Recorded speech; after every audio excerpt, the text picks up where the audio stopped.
பரிசு பெறாதவர்களுக்கு தான் முதல் பாராட்டை நான் சொல்ல போகின்றேன். ஏன்னா அங்கிருந்து தான் என்னுடைய பேச்சு ஆரம்பிக்கிறது. வெற்றி பெறுவது என்பது வாழ்க்கையில் ஒரு கட்டம், அதுதான் முடிவு அல்ல. அந்த வெற்றி பெறுவதற்கான பாதை இருக்குல்ல, அதுல ஒரு அடி வைக்கணும்னு நினைச்சீங்க பாருங்க, அதுதான் வெற்றி. ஒரு கதை சொல்லட்டா? அவர் சகோதரர் தனசேகர் ஒரு கதை சொன்னோன்னு எனக்கும் கதை சொல்லணும்னு தோணுது. ஒரு கதை சொல்லட்டா? ஒருத்த வாழ்க்கையில நிறைய தவறுகள் பண்ணிட்டான், நிறைய பாவம், ஏகப்பட்ட பாவம் பண்ணிட்டான். அப்புறம் கொஞ்சம் வயது ஆக ஆக லேசா பயம் வருது. சரி, இந்த பாவம் நிறைய பண்ணிட்டேன், நிறைய தப்பு பண்ணிட்டேன், கோவிலுக்கு அவரவர் இந்த அந்தந்த மதத்தை சேர்ந்தவர்கள் அந்தந்த கோவில் வச்சுக்கலாம், அது எந்த கோவில வேணா இருக்கலாம், அந்த கோவிலுக்கு போயிட்டா சரியாயிரும். சரி, கோயிலுக்கு வேணா போயிடலான்னு ஒரு நாள் கிளம்பிட்டான் கோயிலுக்கு போறதுக்கு. கோயிலுக்கு போய்கிட்டே இருக்கிற வழியில பாதியில அவனுடைய வாழ்க்கை நிறைவு பெற்று விட்டது. கல்யாண மண்டபத்தில் அதுக்கு மேல சொல்லக்கூடாது, அவ்வளவுதான் சொல்லணும். வாழ்வினுடைய நிறைவு வந்து விட்டது அவனுக்கு. இப்ப சண்டை யாருக்குன்னா, தேவலோகத்துல சண்டை. இந்த ஆளை சொர்க்கத்துக்கு அனுப்புவதா நரகத்துக்கு அனுப்புவதான்னு சண்டை. சில பேர் சொன்னாங்க, நிறைய தப்பு பண்ணிட்டான், நிறைய பாவம் பண்ணிட்டான், இவனெல்லாம் சொர்க்கத்துல சேர்க்கவே கூடாது, நரகம்னு சொல்றாங்க.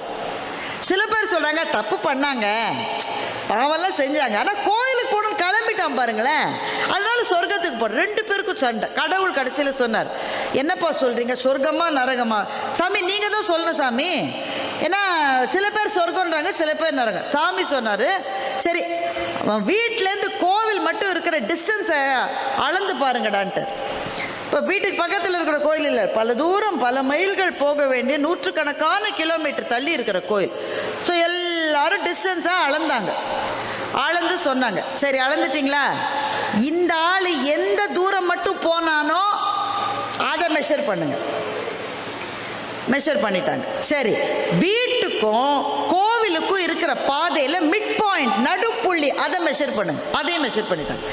இந்த நடுப்புள்ளிக்கு முன்னாடி அவன் இருந்தா நரகத்துக்கு அனுப்பிச்சிருங்க, நடுப்புள்ளிக்கு அப்பால இருந்தா சொர்க்கத்துக்கு அனுப்பிச்சிருங்க. சாமி இது ஒத்துக்கிறீங்களா? ஒத்துக்கிறீங்களா? எல்லாரும் ஒத்துக்கிட்டாங்க. வேக வேகமா மெஷர் பண்ணி பாக்குறாங்க. நடுப்புள்ளியிலிருந்து அந்த ஆளு ஒரு அடி அந்த பக்கம் வச்சுட்டான், ஒரு அடி சொர்க்கத்துக்கு அனுப்பிச்சிட்டாங்க. இப்போ தேவர்கள் எல்லாம் கடவுளிடம் கேட்டார்கள், ஒரு அடியில ஒரு ஆள் தப்பிச்சிட்டான், ஒரு அடியில ஒரு ஆள் தப்பிச்சிட்டான், அந்த அடி எந்த அடி என்று கேட்டார். இவ்வளோ அடி நடந்து வந்திருக்கான்ல, ஒரு 500 அடி 1000 அடி 10,000 அடி நடந்து வந்திருக்கான்ல, இதில் அவன் வைத்த எந்த அடி அவனை காப்பாற்றியது என்று எல்லாரும் கடவுளிடம் கேட்டார்கள். கடவுள் சொன்னார், வீட்டிலிருந்து கிளம்பி அவன் எடுத்து வைத்த முதல் அடிதான் அவனை காப்பாற்றியது என்று சொன்னார்.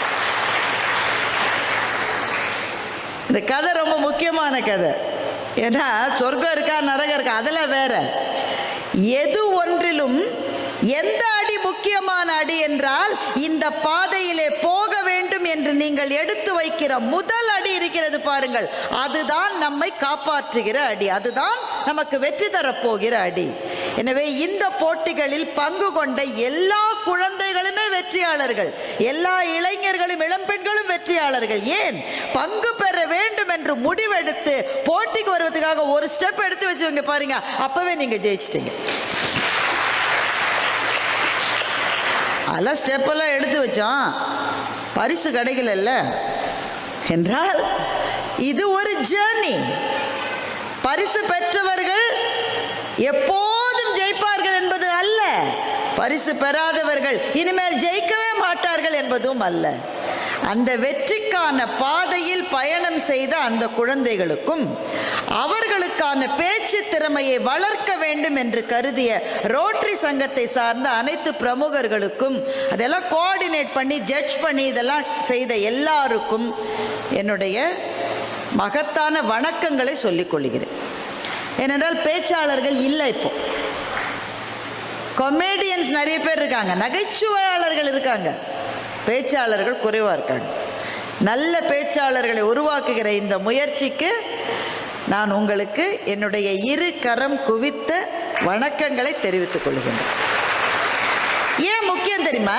நானும் 2ஆம் கிளாஸ் எல்லாம் படிக்கிற போது எங்க ஆசிரியர்கள் என்ன சொல்லுவாங்கன்னா, வகுப்புல எந்த பிள்ளை பேசாம இருக்கோ அந்த பிள்ளை தான் நல்ல பிள்ளைன்னு சொல்லுவாங்கல்ல. இங்க இருக்கிற பெரியவங்களுக்கு எல்லாம் தெரியும். ஒரே ஒரு அம்மா மட்டும் தலையாட்டுறாங்க. எல்லா டீச்சர்ஸும் அப்படிதான் சொல்லுவாங்க, எந்த பிள்ளை பேசாம இருக்கோ அதுதான் நல்ல பிள்ளை. நான் பேசிக்கிட்டே இருப்பேன், பக்கத்தில் இருக்கிற பிள்ளையோட பேசிக்கிட்டே இருப்பேன். ஏனென்றால் கடவுள் என்னை பேசுவதற்காகத்தான் படைத்தார் என்பதை சிறு வயதிலிருந்தே நான் தெரிந்து கொண்டேன். ஆனா அப்ப யாரு மேடை கொடுத்து மைக்கெல்லாம் கொடுப்பாங்க? பக்கத்தில் இருக்கிற பிள்ளைகிட்ட தான் பேச முடியும். பேசிக்கிட்டே இருப்பேன். டீச்சர் எழுப்பாங்க, எந்திரி எந்திரி. இதுல எனக்கு பெரிய பிரச்சனை என்னன்னா, எங்க அக்கா நான் படிச்ச ஸ்கூல்லயே படிச்சா, இதை விட ஒரு தண்டனை இருக்கவே முடியாது. ஹேமாவோட தங்கையா நீ? பேசவே மாட்டேன், நீ பேசிக்கிட்டே இருக்க. அன்றைய பார்வையே என்னவென்றால், எந்த பிள்ளை பேசாம இருக்கோ அதுதான் நல்ல பிள்ளை. அது அப்படியே மாறிடுச்சு பாருங்க. ஒரு 30-35 வருஷத்துல அப்படியே மாறி போச்சது. இன்றைக்கு எந்த பிள்ளை பேசுகிறதோ அந்த பிள்ளை தான் ஜெயிக்கிறது. அந்த பிள்ளை தான் ஜெயிக்கிறது. நிறைய பெண்களுக்கு இருக்கீங்க, உங்களுக்கு எல்லாம் தெரியும், பேச வேண்டிய நேரத்தில் பேச வேண்டிய சொற்களை பேசாததால் எவ்வளவு இழந்திருக்கிறோம். பெண்களுக்கு குறிப்பா தெரியும், ஆண்களுக்கும் தெரியும். சில இடத்துல வார்த்தை வராது, ஏதோ ஒன்று சொல்ல நினைச்சு இன்னொன்று சொல்லிடுவோம். சில பேர் நக்கலா நம்மளை பார்த்து ஒரு கமெண்ட் அடிப்பாங்க, அப்படி பொக்கு பொக்கு பொக்கு பொக்குன்னு பொங்கும். ஏதாவது பதில் சொல்லணும், இவனுக்கு ஒண்ணுமே தோணாது. ராத்திரி வீட்டுக்கு போய் சோத்து தின்னுட்டு கையெலும்புற போது தோணும், ஐயோ இப்படி பதில் சொல்லியிருக்கலாம்ல. இனிமே தோணி என்ன பண்ற? அந்த இடத்துல அந்த நேரத்துல எல்லாம் நீ சொல்லணும். அப்போ வாழ்க்கையில் நம்மை காயப்படுத்துகிறவர்கள் நம்மை சுற்றி நிறைய இருக்கிறார்கள் இல்ல? அது போன தலைமுறையில் இருந்ததை விட இந்த தலைமுறையில் மிக அதிகமாக இருக்கிறார்கள். ஒருவர் மனதை காயப்படுத்துவதை பற்றி எந்த கருணையும் இல்லாத ஒரு சூழலில் நாம் வாழ்ந்து கொண்டிருக்கிறோம். அப்போ மற்றவர்களினுடைய வார்த்தையால் நாம் காயப்படாத அளவுக்கு நம்முடைய சொற்கள் இருக்க வேண்டும். நம்முடைய சொற்களால் மற்றவர்களினுடைய மனம் காயப்படக்கூடாது என்ற கருணையோடு நாம் இருக்க வேண்டும். இந்த ரெண்டு இருக்கிறவர்கள் தான் வாழ்க்கையில் ஜெயிக்கிறார்கள். எப்பவும் ஜெயிக்க முடியலையே, நான் விழுந்துட்டேன் கீழே, என்னை தள்ளிட்டாங்களே என்றால் அவர்களுக்காகத்தான் எங்கள் மகாகவி பாரதி இந்த பாடலை எழுதினார். தேடிச்சோறு நிதம் தின்று பல சின்னஞ்சிறு கதைகள் பேசி மனம் வாடி துன்ப மிக உழன்று பிறர் வாட பல செயல் புரிந்து நரை கூடி கிழப்பருவம் எய்தி கொடுங்கூற்றுக்கு இறையென பின்மாயும் வேடிக்கை மனிதர் போல் நான் வீழ்வேன் என்று நினைத்தாயோ என்று மகாகவி பாரதி எழுதி. இந்த மகாகவி பாரதி எழுதி ஃபேமஸ் ஆச்சோ இல்லையோ, சூப்பர் ஸ்டார் சொல்லி ரொம்ப ஃபேமஸ் ஆயிருச்சு. வீழ்வேன் என்று நினைத்தாயோ. எல்லாருக்கும் வாழ்க்கையில சில கட்டங்கள்ல பிரச்சனைகள் வரும், வெற்றிகளே வந்து கொண்டிருக்காது. ஜெயித்த மனிதர்களை நீங்கள் பார்க்கிறீர்கள் அல்லவா, ஐயோ அவ்வளோ பெரிய அப்பா என்ன, அவனுடைய வெற்றி தான் உங்களுக்கு தெரியும், அவனுக்கு பின்னாடி இருக்கிற தோல்வி உங்களுக்கு தெரியாது. தெரியுமா? தோல்வி தெரியுமா? ஆனா அந்த தோல்விகள் வந்த போது அவன் அதிலே விழுந்து விடாமல் எழுந்தவர்கள் தான் வெற்றியாளர்கள். அப்ப தோல்வி என்பது என்ன? விழாமலே இருப்பது அல்ல தோல்வி, விழுந்த பிறகு எழாமல் இருப்பது தான் தோல்வி என்பதை நம்முடைய குழந்தைகளுக்கு சொல்லித்தர வேண்டும். திருமண மண்டபம் என்ற இடத்திலே இருக்கிற போது மனது ரொம்ப ரொம்ப நிறைவாக இருக்கிறது.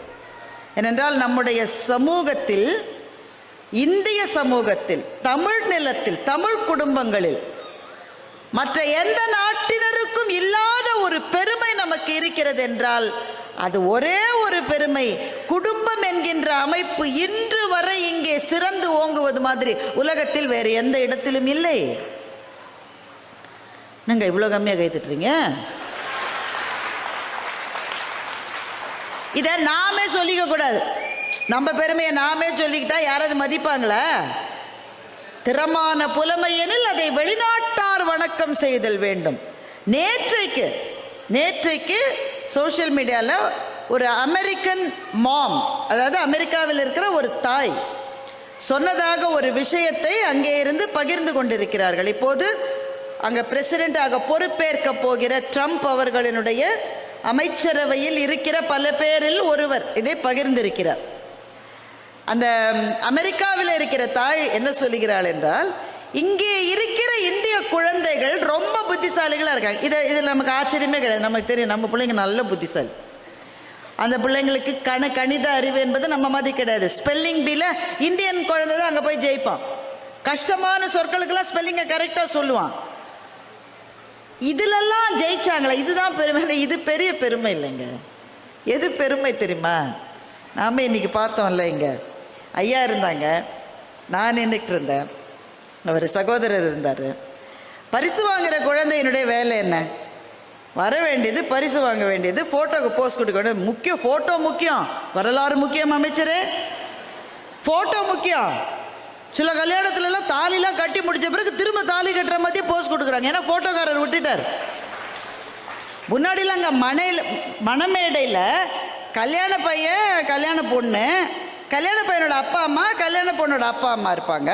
அந்த சடங்குகளை செய்து வைக்கிறவர் ஒரு 2-3 பேர் இருப்பாங்க. வயசானவங்க குடும்பத்தில் தாத்தா பாட்டி இருந்தால் இருப்பாங்க. இப்போ கூட்டத்தில் ஒன்றுமே இல்லை, எல்லாம் மேடையில் இருக்கு. கல்யாண பையன் கல்யாண பொண்ணோட ஃப்ரெண்ட்ஸ் அத்தனையும் மேடையில் இருக்கு. தாலி கட்டுற நேரத்தில் ஊன்னு கத்துது. நம்ம ஊன்னு கத்துற நேரம் வேற நேரங்க, ஊன்னு கத்துது. இந்த ஃபோட்டோவுக்கு போஸ் கொடுத்துட்டு போயிடணும், அவ்வளோதானே இந்த பிள்ளைங்களுக்கு. ஆனால் வந்திருந்த பிள்ளைகளில் பெருவாரியான பிள்ளைகள் அந்த காலில் விழுந்து வணங்கினாங்க. பார்த்தீங்களா? அந்த ஹியூமிலிட்டி இருக்குல்ல,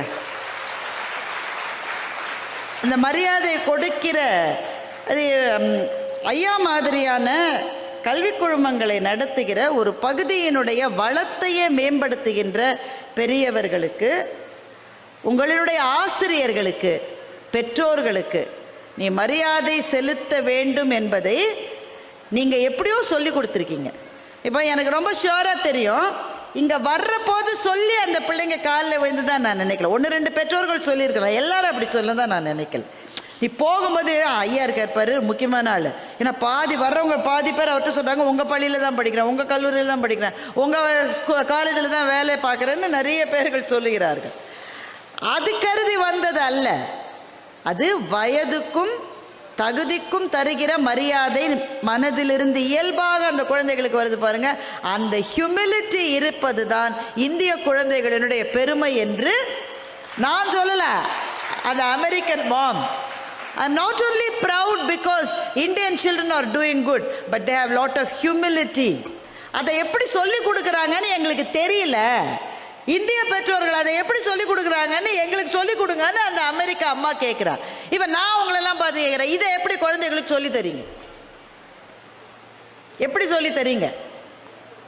தெரிஞ்சுக்க விரும்புகிறேன். ஏனென்றால் எங்களை மாதிரியான பெருநகரங்களில் வசிக்கிற பெற்றோர்களுக்கு இது பிரச்சனையாக இருக்கு, மதிக்கவே மாட்டேங்க. அந்த பண்பை நம்முடைய பிள்ளைகள் இழந்து விடக்கூடாது என்றால் உங்களை மாதிரியான பெற்றோர்கள், குடும்பங்களை சார்ந்தவர்களிடமிருந்து நாங்கள் பாடம் கற்றுக்கொள்ள வேண்டும். ஐயா சத்தியமங்கலத்தினுடைய நிறைய பெருமையை சொன்னாரு. நிறைவாக இந்த பெருமையை நான் சேர்க்க விரும்புகிறேன். குழந்தைகளுக்கு பணிவை சொல்லிக் கொடுக்கிற குடும்பங்கள் இங்கே இருக்கின்றன. இந்த பையெல்லாம் இந்த சின்ன பிள்ளைலாம் வந்துச்சுல்ல, எல்லாம் படித்து கொஞ்சம் என்ஜினியர் ஆகி ஐடி துறைக்கு வந்து சென்னைக்கு வராங்கன்னு வைங்க, 2 வருஷத்துலையே அப்படி பேச ஆரம்பிச்சிடும். நான் எங்கள் ஊரை பற்றி நானே குறைவாக சொல்கிறேன்னு நினைக்கிறேன். எங்கள் ஊருக்கு நிறைய சிறப்புகள் இருக்குது. ஆனால் அங்கே இருக்கிற வாழ்க்கையினுடைய நெருக்கடியினாலும் வேகத்தினாலும் மனித பண்புகளை இழந்து கொண்டிருக்கிற ஒரு தலைமுறை உருவாகி வருகிறதோ என்ற அச்சம் எனக்கு இருக்கிறது. அது மாற வேண்டும் என்றால் இந்த மாதிரியான பகுதிகளில் நம்முடைய பிள்ளைகளுக்கு நீங்கள் எப்படி சொல்லித்தரீங்க?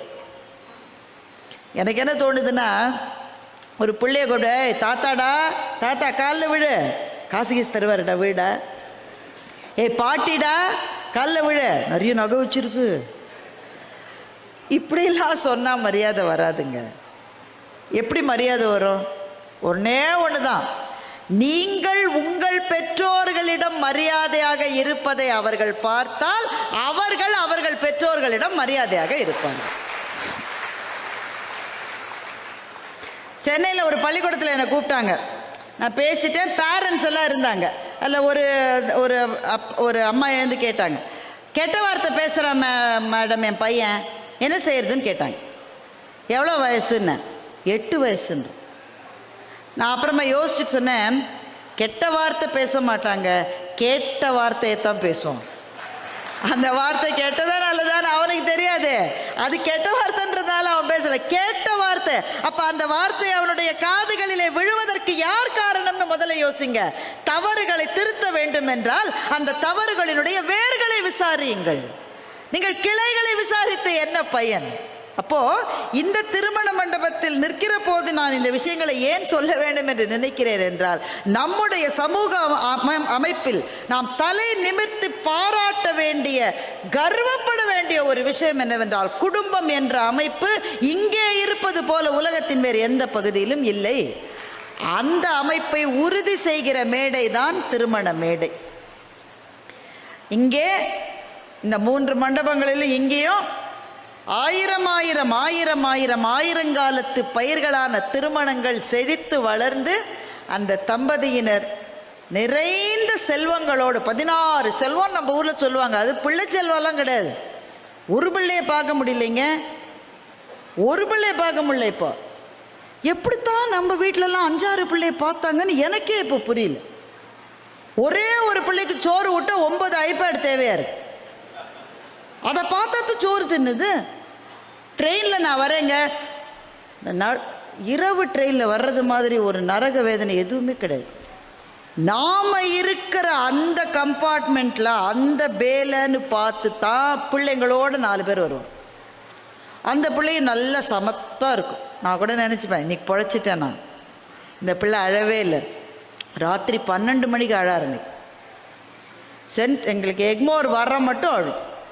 ஒவ்வொரு பிள்ளை ராத்திரி 2 மணிக்கு பெப்சியை கொண்டு வான்னு அழுது. நான் இருந்த ட்ரெயினில் இதையே நான் பிள்ளையா இருந்த போது கேட்டிருந்தேன், எங்கள் அப்பா என்ன பண்ணியிருப்பார் தெரியுமா? ஒரு அடி வச்சிருப்பார். ஒரு பார்வை. எங்கள் அம்மா வந்து அடியெல்லாம் கிடையாது, அப்படிதான் பார்ப்பாங்க. பம்மிரும். எங்கள் அப்பாவும் சேர்த்து பம்மிடுவார். எங்கள் அம்மா அவங்க தான் ஃபைனல். அவங்க தான் எங்கள் வீட்டில் பிரைம் மினிஸ்டர். எங்கள் அப்பா பிரசிடென்ட் தான், கையெழுத்து தான் போடுவார். அப்படி ஒரு பார்வை அப்படியே நின்றுருவோம். இந்த பிள்ளை ராத்திரி 2 மணிக்கு பெப்சி வேணும், பெப்சி வேணும், பெப்சி. அவங்க அம்மாவும் அப்பாவும், கண்ணு ராஜா, அடுத்த ஸ்டேஷன் வந்தோடனே உங்கள் அப்பா போய் ராத்திரி 2 மணிக்கு அடுத்த ஸ்டேஷனில் வாங்கிடுவாருடா. மொத்த கம்பார்ட்மெண்ட்டு ஆறுதல் சொல்லுதுங்க, அடங்க மாட்டேன்றான் இந்த பையன். அப்போ நல்ல பிள்ளைகளை வளர்க்க வேண்டிய பொறுப்பு யாரிடம் இருக்கிறது என்றால் பெற்றோர்களிடம் இருக்க வேண்டியது. ஏன் அவன் உன் வீட்டில் அழலாம், அது உன் பிரச்சனை. பொது இடத்திலே இப்படி நடந்து கொள்ளக்கூடாது என்பதை நீ 3 மாசத்திலிருந்து 6 மாசத்திலிருந்து 1 வயசுலேருந்து சொல்லி தரலனா ஒரு நாளும் அவன் கற்றுக்கொள்ள மாட்டான். அப்போ திருமண மண்டபத்தில் நிற்கிற போது நல்ல அலங்காரங்கள், இந்த மாதிரி ஒரு மணமேடை. இப்பெல்லாம் நிறைய இந்த மாதிரி தம்பிகள்லாம் வந்து ஃபோட்டோ ஷூட்டுக்கெலாம் போகிறாங்க. உங்கள் ஊர்லலாம் வந்துருச்சாயா? வந்துருச்சா? 4-5 பேர் மட்டும் தலையாட்டுறீங்க. திருமணத்துக்கு ஃபோட்டோ எடுக்கிறது வந்துச்சான்னு நான் கேட்கல, அது எப்போவோ வந்துருச்சு. ப்ரீ வெட்டிங் ஷூட் வந்துருச்சான்னு கேட்குறேன். திருமணத்துக்கு முன்பு பூவை கொடுக்குற மாதிரி போனால் ஒரு முதல்ல வந்துருச்சு. அங்கே ஃபோட்டோகிராஃபரு, கல்யாண பையன் பொண்ணெல்லாம் கதறி ஓடுது. ஒருத்தனை இந்த சினிமாவை பார்த்து கேட்டு போய் ஃபோட்டோகிராஃபர் சொல்கிறான், அப்படி தூக்குங்க, ஒரு ஃபோட்டோ எடுக்கிறேன்றான். அந்த அம்மா தூக்குற மாதிரி இருந்தால் தானே இவன் தூக்குவான். அப்போ ஃபோட்டோகிராஃபர் எதில் அவமானப்படக்கூடாதுன்னு தூக்கி அவன் விழுந்து, அந்த பொண்ணு விழுந்து ஃப்ராக்சர் ஆகி, ரொம்ப கொடுமைங்க, ரொம்ப கொடுமை. அந்த திருமண நாளில் அங்கே பார்த்து அந்த முதல் பார்வை, அதில் கிடைக்கிற மகிழ்ச்சி இதிலெல்லாம் கிடைக்குமான்னு எனக்கு தெரியல. இதெல்லாம் நான் சொன்னால் பூமர்ன்றாங்க. நம்ம இந்த ஆண்டி பூமராக இருக்கு. திருமணம் என்பது அந்த நாளினுடைய மகிழ்ச்சிகள் நிறைய. அன்றைக்கி ஃபோட்டோ இருக்கும், நகை இருக்கும், நல்ல புடவை இருக்கும், நல்ல சாப்பாடு இருக்கும், நல்ல அரங்கங்கள். இங்கே வந்து எனக்கு ரொம்ப பிடிச்ச விஷயம் ஐயா, நீங்கள் மங்கள இசையான நாதஸ்வரத்தோடு உள்ளே அழைத்தீர்கள். அந்த நாதஸ்வர கலைஞர்களுக்கும் என்னுடைய வாழ்த்துக்களை நான் தெரிவித்துக் கொள்கின்றேன். நிறைய இடத்துல இப்போ திருமணத்திலேயே ஜெண்டமேளம் வைக்கிறாங்க. அந்த கலையை நான் குறைத்து சொல்லவில்லை, அந்த கலைஞர்களும் வாழ்த்துக்கு உரியவர்கள் தான். ஆனால் மங்கள இசையான நாதஸ்வரம் தான் மங்கள நிகழ்ச்சிகளிலே ஒலிக்க வேண்டியது. இந்த நாதஸ்வரம் வாசிக்கிறாங்கன்னா அந்த கலைஞன் அவனுடைய வாழ்க்கை எப்படிப்பட்ட வாழ்க்கை தெரியுமா? அவனுடைய ஆன்மாவினுடைய ஆழத்திலிருந்து அவன் கொடுக்கிற சக்தி தான் இசையா வருகிறது. அந்த நாதஸ்வரத்திலிருந்து அந்த சக்தி வருகிறது. அவனுடைய அடி வயிற்றிலிருந்து ஆன்மாவிலிருந்து அவன் கொடுக்கிற அந்த அந்த விசை தான் அந்த இசையாக வருகிறது. இந்த உலகத்திலேயே கஷ்டமான இன்ஸ்ட்ருமெண்ட்னா நாதஸ்வரம் தான். இதை நான் சொல்லல, 176 கருவிகளை வாசிக்க தெரிந்த ஒரு ஜெர்மானிய இசை மேதை ஒருவர் இதை சொல்லியிருக்கார். 176 கருவிகள் அவருக்கு வாசிக்க தெரியும். அவர் சொல்றாரு, லிடியன் நாதஸ்வரம்னு ஒரு பையன் இருக்கான், நீங்க அவன் கேள்விப்பட்டிருப்பீங்க, சென்னையில் வசிக்கிற ஒரு பையன். அவன் மிகச்சிறிய வயதிலேயே 2 கையால் 2 பியானோவை வாசிச்சு அவார்டு வாங்கின பையன். ஏஆர் ரஹ்மானிலிருந்து இளையராஜா சார்லேருந்து அத்தனை பேரும் அவனை பாராட்டி இருக்கிறார்கள். அவங்க அப்பாட்ட நான் கேட்டேன், அது எனக்கு லிடியன் நாதஸ்வரம்னு பேர், உங்கள் ஊர் பேர் தான் வச்சுருக்கீங்களா இல்லை நீங்கள் நாதஸ்வர கலைஞரா? அவங்க அப்பா சொன்னார், அவன் இசை கலைஞனாக வருவான்னு அவன் பிறக்கும் போதே நான் முடிவு செஞ்சுட்டேன். எந்த இசைக்கருவி ரொம்ப ரொம்ப ரொம்ப கஷ்டமானதோ அந்த பேரை அவனுக்கு வைக்கணுன்றதுக்காக லிடியன் நாதஸ்வரம்னு பேர் வச்சுருக்கேன்னு அவங்க அப்பா சொன்னார். அப்போ ஜெண்டமேளம் வாசிக்கிறது தவறல்ல, ஆனால் மங்கள இசை என்பது நாதஸ்வர இசை தானே. அதாவது கெட்டி மேளம் அங்கே தாலி கட்டுற நேரத்துலயே அந்த நேரத்தில் ஒருத்தர் தும்முவார், ஒருத்தர் ஏதாவது சொல்லுவார். அது எதுவும் கேட்காமல் அந்த கெட்டி மேள ஓசை என்பது அந்த அரங்கையும் நெஞ்சையும் நிறைக்க வேண்டும் என்பதற்காக. எனவே திருமண கொண்டாட்டங்கள் அந்த ஒரு நாள். ஆனால் திருமணத்துக்கு பிறகு வாழ்வாங்கு வாழ வேண்டிய வாழ்க்கை என்பது இருக்கிறதே, அது பிளவுபடாமல் பிரிவுபடாமல் பிணக்குகள் வராமல் ஒருவருக்காக ஒருவர் விட்டு கொடுத்து அனுசரித்து வாழுகிற வாழ்க்கை. இந்த திருமண மண்டபத்திலே திருமணம் நடைபெறுகிற அந்த குழந்தைகள் மாத்திரம் இல்லை, நம்முடைய தமிழ் நிலம் எங்கும் திருமணங்கள் நடக்கிறதே.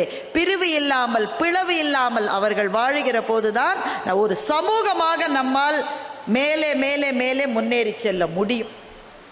அது எப்படி பிரிவு வராமல் இருக்கும்? அது எப்படி பிணக்கு வராமல் இருக்கும்? சண்டை வராத? நீங்கள் மனசுக்குள்ள சொல்லுங்க, உங்கள் மைண்ட் வாய்ஸ் எனக்கு கேட்குது. அது எப்படி வராமல் இருக்கும்? வரும். நான் சொல்கிறேன், சண்டை வந்தால் நல்லதுன்னு நான் சொல்கிறேன். கரை நல்லது மாதிரி சண்டை வந்தால் நல்லது.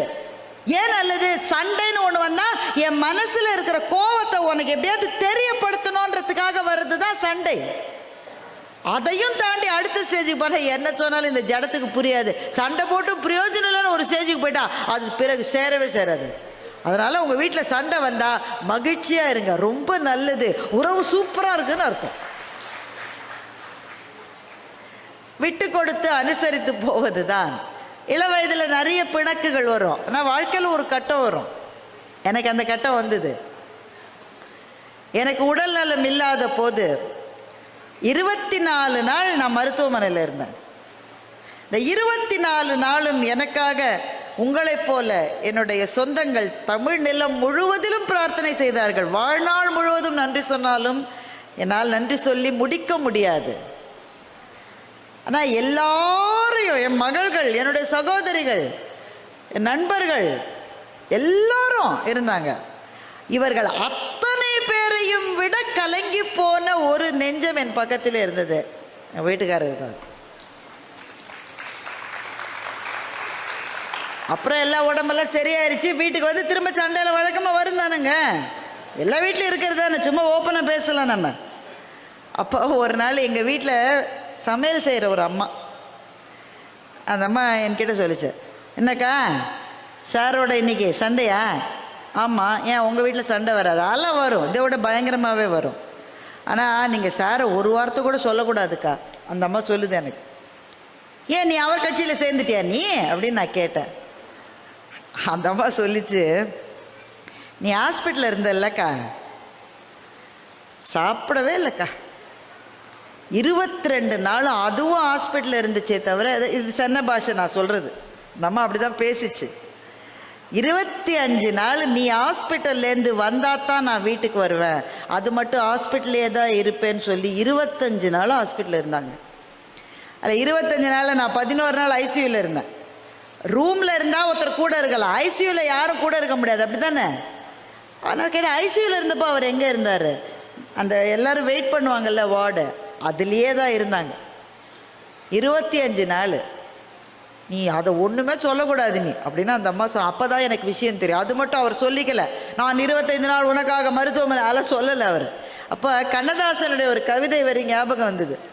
ஆலம் விழுதுகள் போல் உறவு 1000 வந்தும் என்ன, வேறென நீ இருந்தாய் அதில் நான் வீழ்ந்து விடாதிருந்தேன் என்று கண்ணதாசன் சொன்னது என்னுடைய ஞாபகத்துக்கு.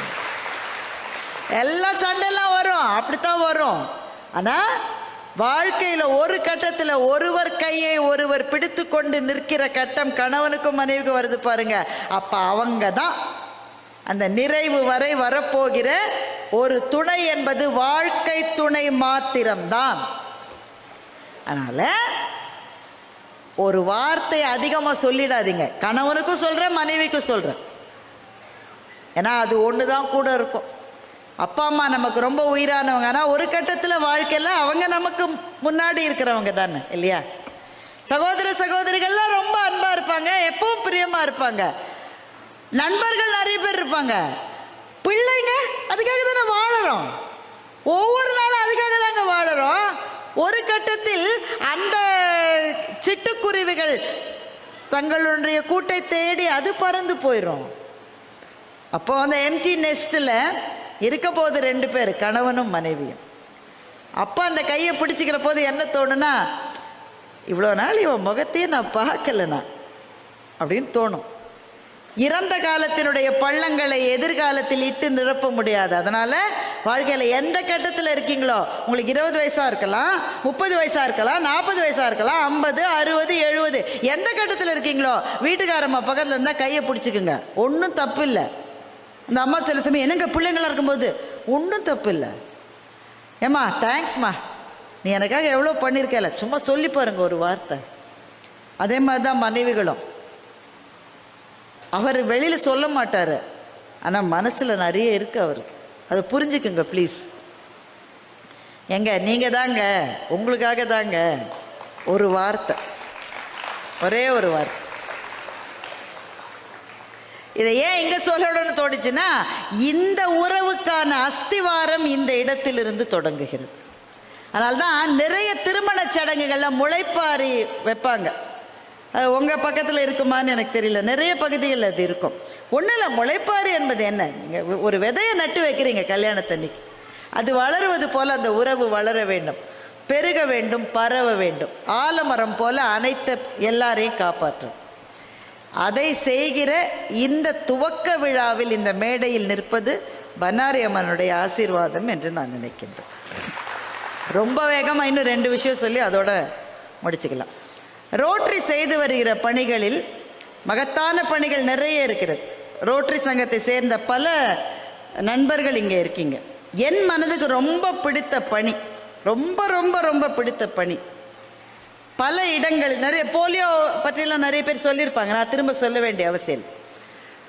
குறிப்பாக தென் தமிழகத்தில் பல பள்ளிகளில், பெண் பிள்ளைகள் படிக்கிற பள்ளிகளில் அவர்களுக்கு மாதத்தில் கஷ்டமான சில நாட்கள் வருகிற போது அதற்கு தேவையான உபகரணங்களையும் கழிப்பறைகளையும் கட்டி கொடுக்கிற வேலையை ரோட்டரி சங்கம் மிகப்பெரிய அளவில் தமிழ்நாட்டில் செய்திருக்கிறது.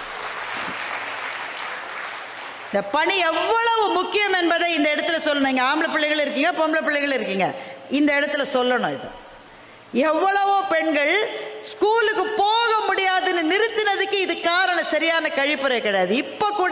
இப்பங்க நான் சொல்றது 1 மாசம் முன்னாடி நியூஸ் பேப்பர்ல தமிழ்நாட்டில் இருக்கிற ஒரு அரசு பள்ளியில பொம்பளை பிள்ளைங்க யூஸ் பண்ற டாய்லெட்டுக்கு பூட்டு போட்டு வச்சிருக்காங்க. ஏன்னா உள்ள பாம்பு இருக்கு. எப்படிங்க அந்த பிள்ளை யூஸ் பண்ணும்? அதை யூஸ் பண்ண முடியலன்னா எப்படிங்க அடுத்த நாள் ஸ்கூலுக்கு வரும் அந்த பிள்ளை? நிறைய ரோட்டரி சங்கங்கள் இது மாதிரியான பெரும் பணிகளை எடுத்து செய்திருக்கிறார்கள். இங்கே இந்த பகுதியில் இருக்கிற ரோட்டரியில் நீங்கள் பிள்ளைகளினுடைய பேச்சு திறன் வளர்வதற்கும் பெரிய வேலைகளை செய்திருக்கிறீர்கள். ஐயா என்ன சொன்னார், நான் பேசுகிற போது இந்த பகுதியில் நாங்கள் சொல்லுவோம் இந்த வேலை இருக்கு, இந்த கோவிலுக்கான ஒரு அமைப்பு ஒன்று செய்ய போகிறோம், ஒன்று கட்ட போகிறோம், இல்லை இந்த பணி, அவ்வளவுதான் சொல்லுவோம்.